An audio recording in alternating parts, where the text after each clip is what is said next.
Hi and welcome to another GC Mysteries video.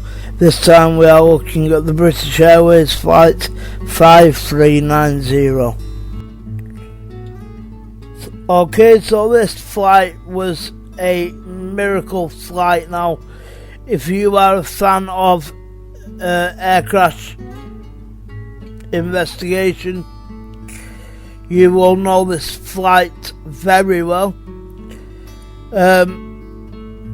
But I'll start from the beginning for those who don't, and that is that it was a British Airways flight from Birmingham Airport in England for Malaga Airport in Spain on the 10th of June 1990. Now, the BAC 111528FL aircraft suffered explosive decompression, resulting in no loss of life, luckily. An improperly installed windscreen panel separated from its frame, causing the plane's captain to be blown partially out of the aircraft. Now, the crew on that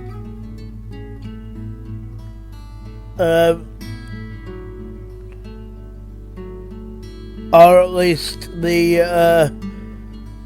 pilots were 42-year-old Timothy Lancaster, who prefers to be called Tim, and 39-year-old Alistair Atchison.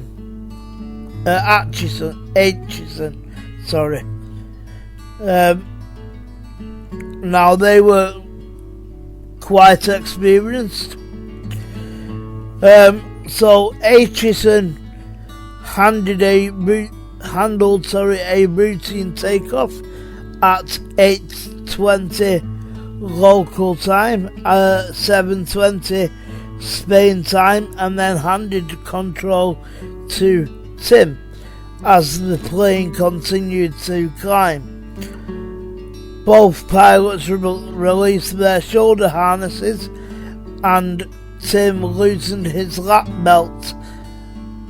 Now, at 8:33, so 13 minutes after the flight had took off, the plane had climbed through about 17,300 feet over Didcot in Oxfordshire, and the cabin crew were preparing for meal service. Now, Air Steward Nigel Ogden was entering the cockpit when there was a loud bang, and the cabin quickly filled with condensation. Now, the left windscreen panel, the captain Tim Lancaster's windscreen panel, had separated from the forward fuselage, meaning that there was no window keeping him inside the aircraft. So he was propelled out of his seat by the rushing air from the decompression and forced head first out of the flight deck. Now, his knees were caught on the flight controls and his upper torso remained outside the aircraft, exposed to extreme wind and cold. The autopilot had disengaged, causing the plane to descend rapidly. Now, the flight deck door was blown inward onto the control console, blocking the throttle control, causing the aircraft to gain speed as it descended, and papers and debris blew into the flight deck from the passenger cabin. Now, luckily, Nigel Ogden rushed to grab Tim Lancaster's belt, while the other two air stewards secured loose objects, reassured passengers, and instructed them to adopt brace position. Now, if you're not sure what brace position is, it's where you lean forward, you'll have your head right behind the seat in front of you, and you put your hands under your legs. Not many people know the brace position, but that was done in anticipation of an emergency landing. Now, the plane was not equipped with oxygen for everyone on board, so Aitchison began a rapid emergency descent to reach an altitude with sufficient air pressure. He then re-engaged the autopilot and broadcast a distress call, but he was unable to hear the response from air traffic control because of wind noise due to the massive hole in the cockpit. The difficulty in establishing two-way communication led to a delay in initiation of emergency procedures.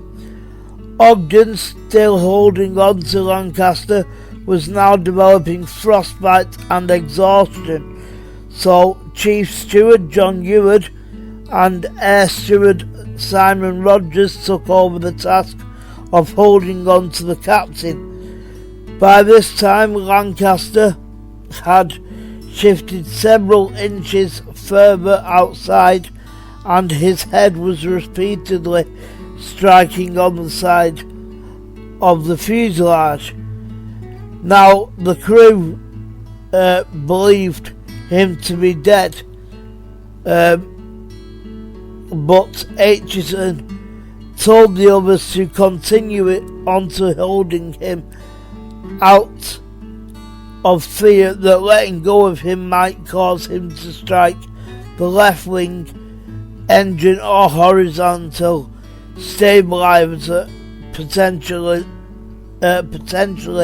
damaging it. Now, it's a good job that they did keep and hold on to him, because he was, believe it or not, alive, only just. Now, eventually Aitchison was able to hear the clearance from air traffic control to make an emergency landing at Southampton Airport in England, and the air stewards managed to free Tim's ankles from the flight controls while still keeping hold of him.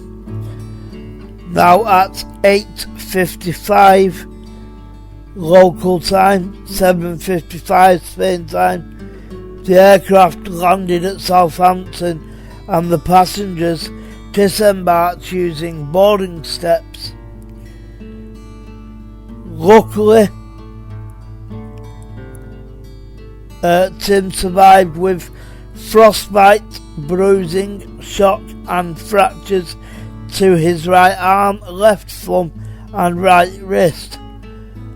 Nigel Ogden dislocated his shoulder and had frostbite on his face with damage to one eye, but there were no other major injuries, believe it or not. Now, what had happened and what was found in the investigation was that the plane had gone in for a new windscreen the day before this flight took place, and they went to the workshop where this plane was and found that at night it was too dark without a light to see what screws you were grabbing hold of. So the man who fitted the new windscreen insisted that he had chosen the correct screws, that he had done everything he should have done,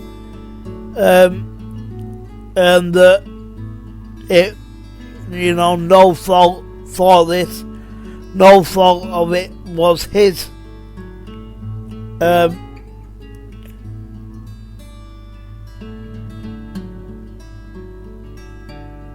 But the windscreen was installed 27 hours before the flight,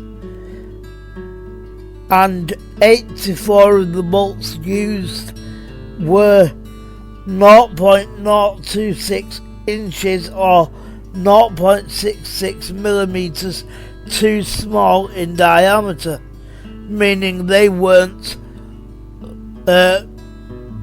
big enough bolts to hold that windscreen in place.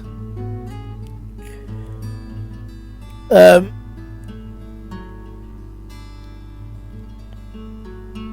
remaining 6 were A211-7D, which is the correct diameter, but 0.1 inches, 2.5 millimeters too short, 0.7, 0.8 inch. If you don't understand that bit, I don't either.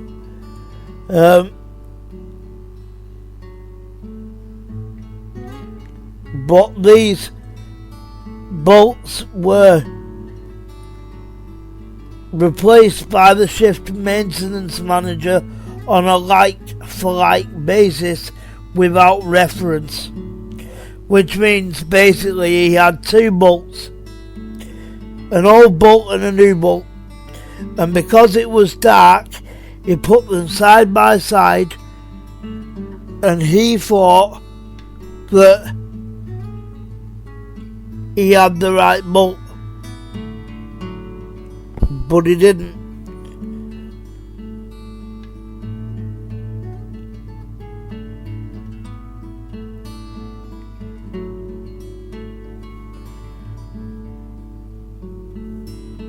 Now, it was basically a cowboy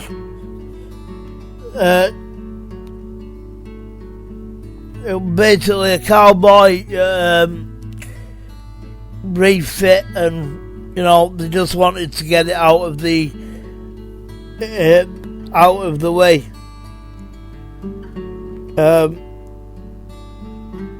But that nearly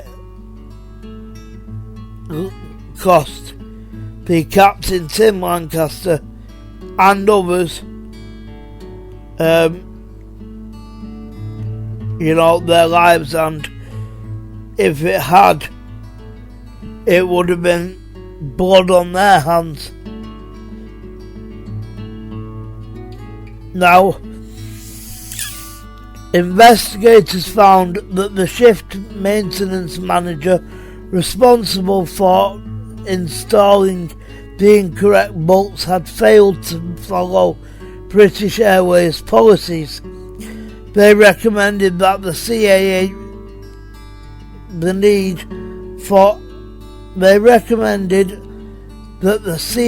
recognised the need for aircraft personnel to wear corrective glasses if prescribed. They also faulted the policies themselves, which should have required testing or verification by another individual for this critical task. Finally, they found the local Birmingham Airport management responsible for not directly monitoring the shift